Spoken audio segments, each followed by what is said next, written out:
Mariano Baccaro, buenas noches. ¿Qué tal? Buenas noches. Buenas noches, le pido a Nacho que me suba un poquito el retorno. Mariano, primero que nada, preguntarte básicamente cuáles son las consecuencias, si se quiere, inmediatas que puede llegar a tener esta salida del Brexit para la gente acá en Argentina. Mira, en tanto de la Argentina no es un efecto inmediato. Lo que se está viendo en principio es a nivel mundial esa cosa normal que pasa, que es cierto pánico en los mercados financieros que va a durar muy poco, pero sí lo que se va a ver después son las consecuencias políticas.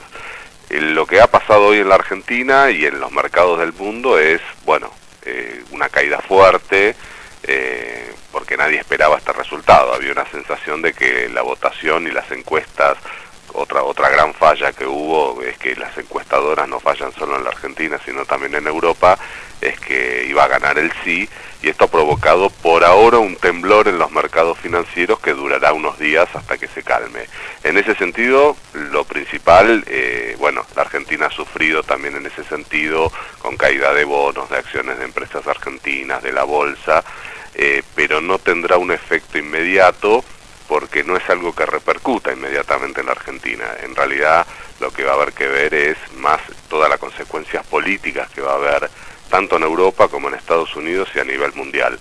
Después, a partir de eso y cómo se acomoden, se verá si para la Argentina tiene algún tipo de consecuencia. Algunos hablan de Malvinas, como diciendo, bueno, antes había que negociar con la Unión Europea, porque Gran Bretaña era parte de la Unión Europea, ahora será solo directamente con Gran Bretaña. Yo creo que no hay que hacerse ilusiones, son muchos años de la ocupación británica de Malvinas, incluso antes que exista la Unión Europea. Eso en el corto plazo no va a variar. Bien, Mariano, y capaz, en un sentido un poco más grande, pensar estos cambios, ¿no? El avance, si se quiere, de la ultraderecha en algunos países, la cuestión de Trump en Estados Unidos tan notable, y ahora esta ruptura de uno de los principales organismos que se crearon después de la Segunda Guerra Mundial.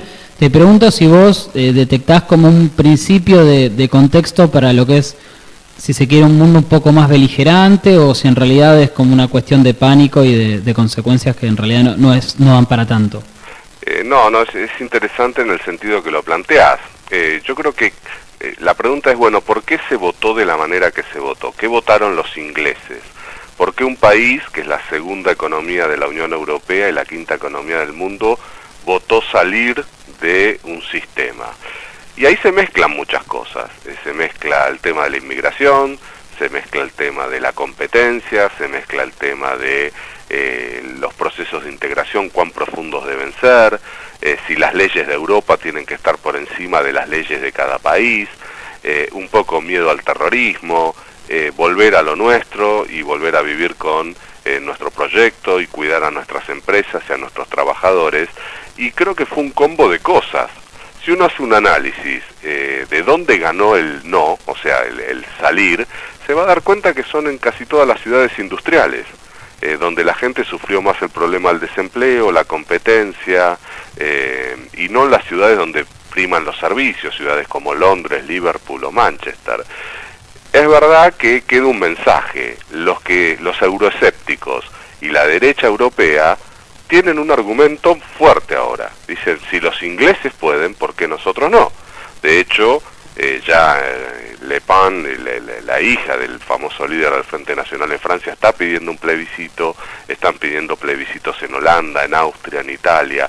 O sea, todos los sectores antieuropeístas inesperadamente se encuentran con algo que jamás pensaron, que es que uno de los socios fuertes, porque esto no lo digo de un modo despectivo, no se fue Letonia o Grecia, se fue Gran Bretaña, se fue uno de los pesos pesados de la Unión Europea, está dando argumentos para que haya una serie de pedidos de hacer un referéndum para saber si quieren seguir.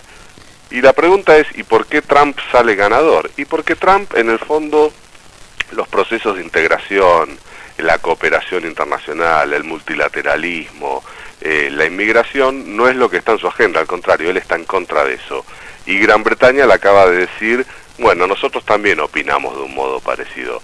Hay un shock muy importante, nadie pensó que iba a ganar esta postura, y la verdad que es un cimbronazo políticamente fuerte. Mariano, también te queríamos consultar por los casos de los países que también son parte en cierta medida del Reino Unido, pero que a su vez también tienen cierta enemistad con Inglaterra, como Irlanda y Escocia. Ya Escocia anunció que quería, digamos, armar un plebiscito propio para seguir formando parte de la Unión Europea. Preguntarte qué intuís vos o qué pensás que puede llegar a pasar en ese caso de esos dos países que están tan relacionados con Inglaterra por cercanía y por comercio, pero que al mismo tiempo tal vez les interesa seguir siendo parte de la Unión Europea. Sí, eso fue una consecuencia inesperada. Como todo el mundo pensó que iba a ganar el sí, nadie se puso a pensar qué pasaba si ganaba el no y encima el Reino Unido votaba de manera distinta. Gales e Inglaterra votaron por el no. Escocia e Irlanda del Norte votaron por el sí. Hace 2 años recordamos que hubo un referéndum en Escocia donde finalmente ganó la postura de seguir perteneciendo al Reino Unido.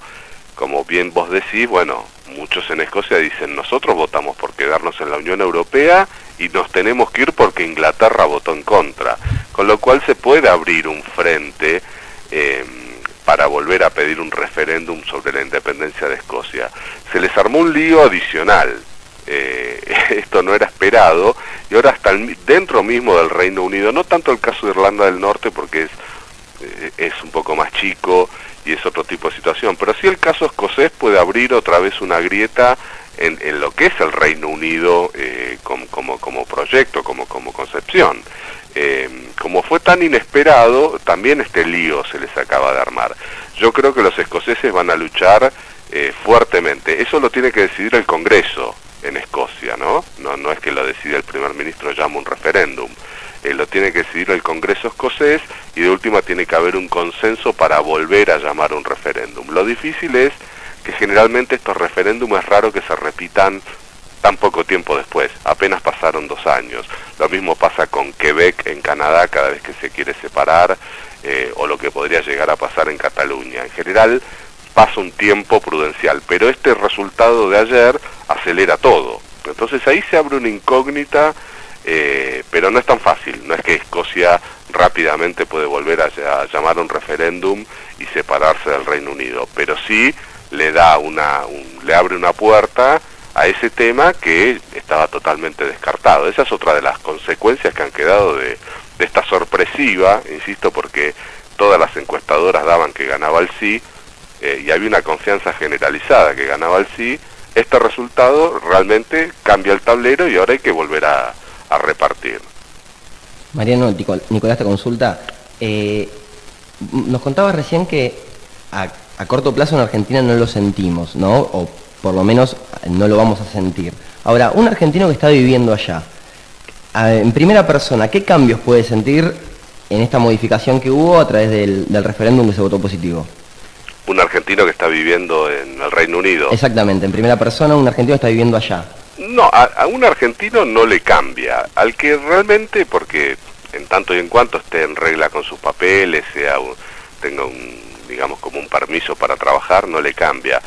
El que sí va a tener, lo que no queda claro es, porque ¿qué pasa? La Unión Europea, una de las cosas que tenía como ventajosa, es que cualquier ciudadano de un país de la Unión Europea podía trabajar en otro país de la Unión Europea. O sea, un portugués podía trabajar en Alemania y un italiano podía trabajar en Inglaterra sin grandes problemas. Lo que no queda claro es ahora, como es un proceso que va a durar 2 años por lo menos, el retiro de Gran Bretaña, ¿qué va a pasar con ese ciudadano que era de la Unión Europea que estaba trabajando en el Reino Unido? En cambio, los ciudadanos que no pertenecían a eso, en tanto y en cuanto sus papeles estén en regla, y es como funciona también en Estados Unidos, no tengan lo que es el Green Card y no haya un problema de ese tipo, esto no lo afecta. No tendría que haber una consecuencia. Sí va a quedar por ver cómo quedan los ciudadanos europeos que podían trabajar en el Reino Unido bajo las leyes de la Unión Europea, porque al irse Inglaterra de Gran Bretaña de la Unión Europea, estas leyes van a dejar de tener vigencia. Por lo menos tienen 2 años para ver cómo lo resuelven, pero ese será el interrogante. Para un ciudadano argentino o de otro país, en principio no habría problema, pero sí va a haber un tema, ¿no? La inmigración, la xenofobia y el rechazo al inmigrante están colados en ese 52% de los votos. Ya no va a ser tan fácil para un inmigrante ir a trabajar al Reino Unido. O sea, hay un rechazo de la sociedad, algunos políticos lo leyeron bien, como por eso digo, no hay que sorprenderse con Trump.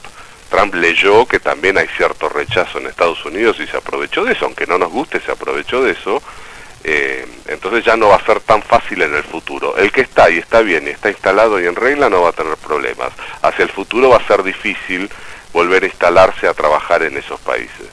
Buenísimo, Mariano, muy claro todo. Como para ir cerrando, una pequeña pregunta que es algo que charlábamos acá justo antes de la nota en el arranque del programa. Ya que se les bajó, digamos, un muñeco importante porque es la quinta economía del mundo y el segundo después de Alemania dentro de la Unión Europea, si le escribimos una carta muy convincente, capaz, ¿habrá alguna chance de sumar a Argentina, digamos así como una extensión, ya que siempre nos sentimos tan europeos, o vos decís que no hay mucha chance? que nos incorporen a la Unión Europea. Y que nos sumen como un miembro, si se quiere, estilo mascota o secundario, con un descuento en los pasajes de avión, una facilidad en la visa. No, eso es difícil. Mira, los procesos, entiendo igual, en el sentido irónico, ¿no? Los procesos de integración económica que van desde el más sencillo, que es la zona de libre comercio, como es Estados Unidos, México y Canadá, o el Mercosur, que quiere un poquito más, la Unión Europea pareció ser el paraíso en un momento, ¿no? Se abolió la moneda, no había prácticamente fronteras, era como un gran país con distintas lenguas y la verdad que después se mostró falencias. Estuvo la crisis europea del 2009 en España, Portugal, Italia, donde hubo una recesión fuerte, la crisis de Grecia, y ahora se va el Reino Unido. Entonces, ni irse de la Unión Europea va a ser la enorme solución de los problemas, pero tampoco la Unión Europea es la gran solución de los problemas. Nuestro destino, obviamente, atado a Latinoamérica, al proyecto con nuestros vecinos, de acuerdo a nuestros intereses. Por ahora, solo como mascotas, como miembros no tenemos chance. Bueno, déjanos soñar igual. Mariano, la verdad que agradecerte que nos hayas brindado estos minutos en un viernes que aparte debes estar pensando más en cómo vas a disfrutar la noche, así que agradecerte. No, muchas gracias a ustedes y bueno, buen programa y buen fin de semana para todos. Igualmente para vos, acaba de pasar Mariano Baccaro por Viernes de Silueta.